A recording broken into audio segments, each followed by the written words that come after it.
Hey YouTube, everyone likes an unboxing, so unboxing this I got maybe 2 years ago. I actually bought 2 of these, so I kind of know what the other one's like. I've still got it. I'm going to give that to my girlfriend. Yeah, so we've got a Gibson Maestro mini acoustic guitar. Maestro being exactly the same logo as the original fuzz pedal that Keith Richards used for Satisfaction, the Gibson Maestro fuzz pedal. So what we've got is a small guitar. So I'm going to sell this for Christmas. I had to do some work on the other one to the nut to make it play, so I'd imagine this one's going to be the same. Don't know, I've not actually. I think I might have actually looked in the box a year ago to make sure it wasn't a different colour from the other one. There we go. Yeah. So, in it a kitty. Yeah. So, the chances of this being in tune are nothing. Not miles away from being in tune, I'll be honest.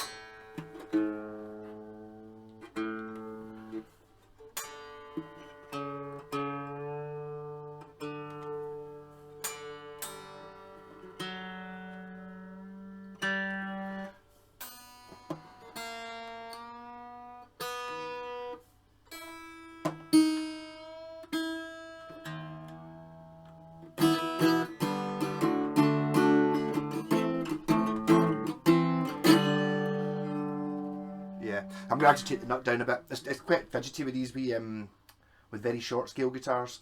You have to be really accurate with the nut if you do this. What you do is if you hold it down on like the 3rd fret, yeah, and then you see what the distance is between the string and the 1st fret. This is about 2mm. So basically, although it's in tune all the way up the neck, up here.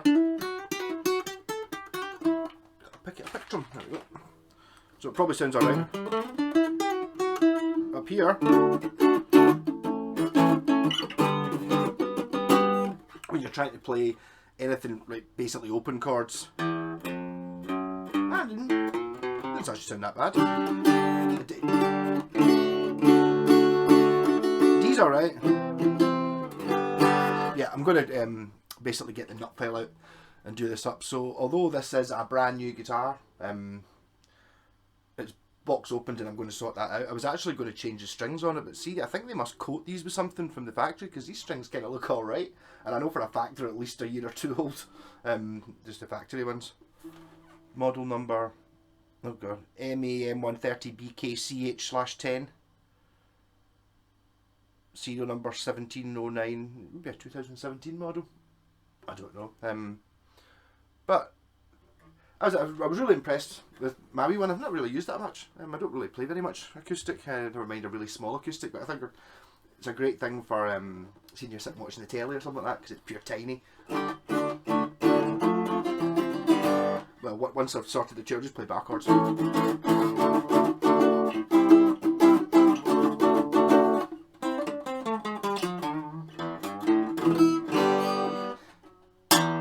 Maybe quite a temperature difference. I need to try and find a tuner that. The only tuner I've got is one you have to plug the guitar into, and this one's not electric, so.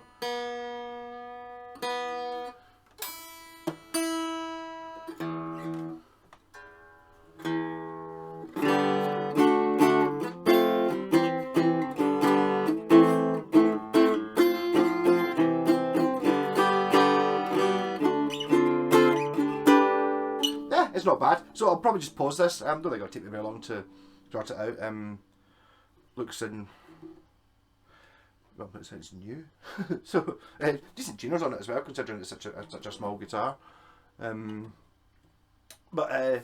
Yeah, so I suppose tempted to say yeah, it's just like a kiddie's guitar because it does kind of look like that, but you know, it is actually a Gibson. You know, it says Gibson on the headstock. It says Gibson on the truss rod cover. So I mean, you know, it's a genuine Gibson, yeah.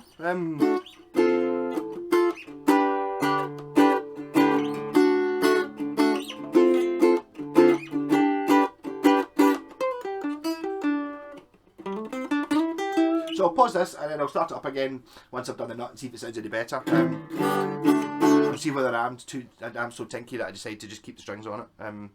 They just kind of, they're obviously going to be a bit dead, being a couple of years old, but they've got no marks on them because they've never been played, so that's alright. I think there was other stuff that came in this as well.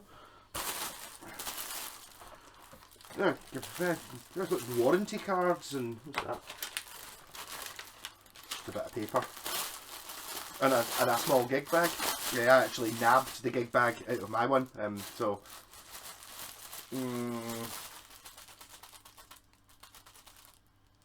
Just deciding whether I actually include this gig bag in when I'm selling it. I'm not sure. I'm quite tinky that way. My wee V fits in the gig bag that came in my one, so I might just not bother putting it in this particular thingy. It's got a box, so I mean, this is the sort of thing. I mean, imagine for like camping and stuff like that. It's significantly smaller than even like a Spanish guitar. Where's my measuring tape? Measuring tape will be in the second half of the video once I've done the nut rocking. Hey, well, it's only been about 2 minutes. But I thought I've kind of done half the nut now. See, when you're doing a really small scale guitar, oh, damn, I forgot to look at the measuring tape to find out what the scale length was. That was one of the things that would have taken an extra minute. But when you're doing the really small scale guitars, the tolerances are much smaller. So although I said the nut was way too high, it's cutting that you don't have to lower it very much to make that difference, because everything's half the size. It's like you need half the distance. That makes sense. Yeah, so I'm going to mention this nut file which I've got. It's just a Chinese thing. I'm putting it back in. Maybe someone can read Chinese on it. So I don't have. If you look up nut files, you'll find, you know, proper luthier nut files for I think maybe 60 or 70 quid for a set. I don't have them. I'm not willing to spend that. So this thing is really brutal. So I mean, basically, if you just decided to go, that's you right through the nut and into the wood. So it's a light touch required to use one of these. What I recommend not using, which is what I had before, see these wee needle files. I think I got them in Aldi or something like that. These wee things, they are rubbish. I've obviously still got them. They're good for poking things and filing the backs of pots before you put solder on. But for doing a nut, get one of these. From memory, I think it was about 6 quid, something like that. The only caveat is you have to be pretty careful with it, because if I'm using the wee needle files, you know, you're sitting there for ages. Do that with this, and you're just right through the plastic. So I've done the first 3 strings. So I'm now just going to do the other one, so this should only take a couple of minutes. Obviously now that I've started recording it, it's going to take more than a couple of minutes, but there we go. So I'm just tuning it down a wee bit, taking the string out, and a wee bit of very lightweight carving away at it. I'm kind of rocking it back and forward, because in nut files you're meant to have, if you buy like the Stumac ones or something like that, you know, you get, I don't think you get 6 different sizes.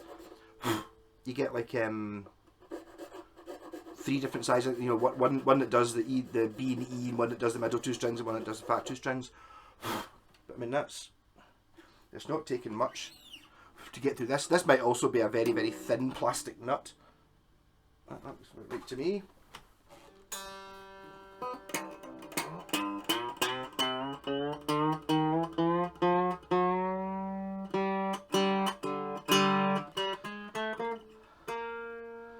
Yep, so now I've got, like, when you hold down the 3rd fret and then push it down, what I'm doing is like that. There is something between, I think the technical term is bow hair, between the string and the fret. Now, you know, between when I'm holding it down the 3rd, between the string and the 1st fret. That's really what you want. Once it starts getting up high, then that thing starts sounding bad. When you're using open chords, it doesn't really make much difference when you're up here, but it does down at the bottom. So just through this, try and get some time out of this video, just in case you've been very gentle with this thing, because it's so brutal. But this will be the same for loads of guitars. No, one of your setup things that they don't do these days. But this used to be back in the day when you were buying a guitar from a guitar shop. You know, the guitar shop would open the guitar, do simple things like this, and then put it up for sale. Whereas now they, not all guitar shops, but some of them, basically they'll just go, alright, oh, you want this guitar? And they'll just give you the box, there you go, and they've not even been in it. So, you know, they might open it to make sure the neck's not snapped off or it's been better. Just one more string to go. Thing as well, you notice with tuners, these types of guitars don't generally have their own special types of tuners. They've only got, you know, just as much cheaper just to use standard acoustic tuners, and they've been designed for a full-size neck. So when you're doing a small one, you find that, you know, like 3 or 4 turns on that is like an octave when you're doing it, so that you have to be, they're very responsive, I suppose is the answer. I think if you were building one of these from scratch, you know, if you were building yourself a £1,000 guitar, you would get tuners with different gearings on them to deal with it. Another trick with a lot of these things is to put pencil lead, you know, get like graphite out of a pencil.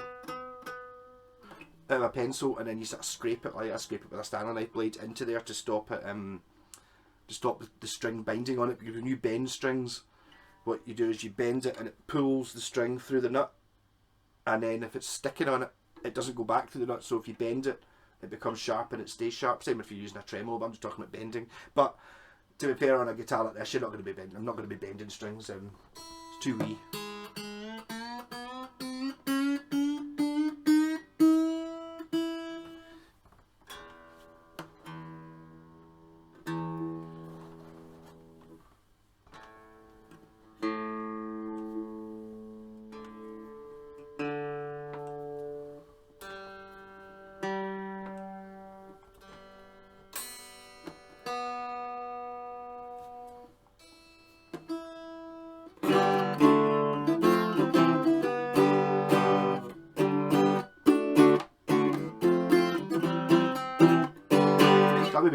I'll maybe bat it for a couple of minutes just to stretch the strings out, or maybe just actually physically stretch the strings out a bit.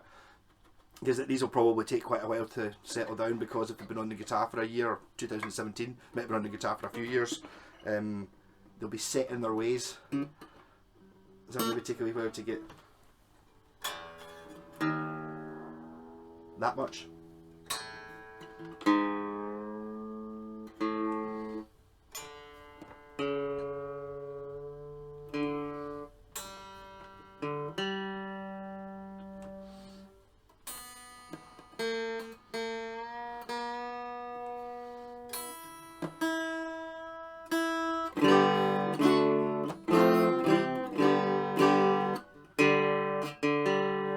What I should maybe have done is to see if that guitar that I'm taking this tuning off is actually in tune. It doesn't really sound like it is. Well, it's obviously ballpark correct. That's okay. It's a wee bit flat. Yeah.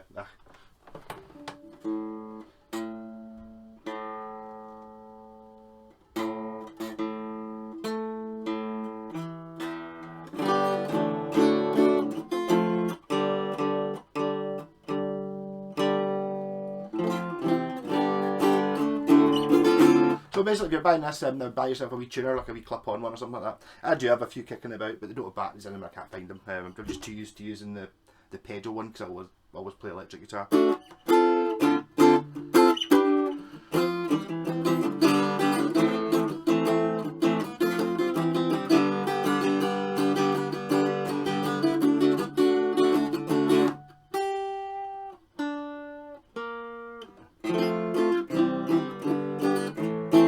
Again, problem. I mean, I'm kind of doing the short scale slagging off thing again. There is a little bit of altering to how you play to really play one. If you hold down the strings, I'm a bass player. You know, when you're learning to play the guitar, especially when you're learning to play acoustic guitar, yeah, hold those strings down as hard as you can so they ring.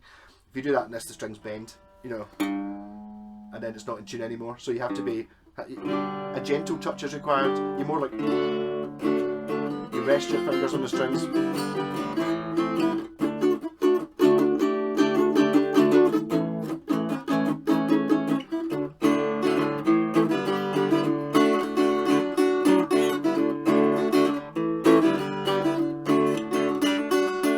I see a bad moon rising, I see a trouble up ahead,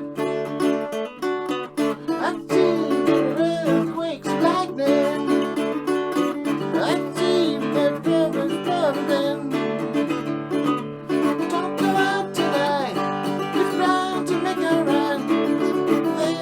There's a bad moon on the horizon. Oh, how can I hear him?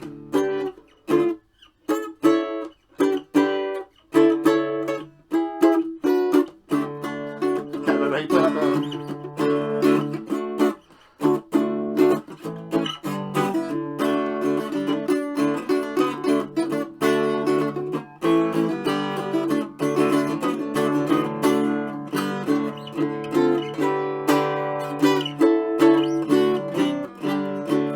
So, going on Facebook Marketplace tonight. I don't know how much to ask for it. I need to look up and see how much they cost originally. I don't know.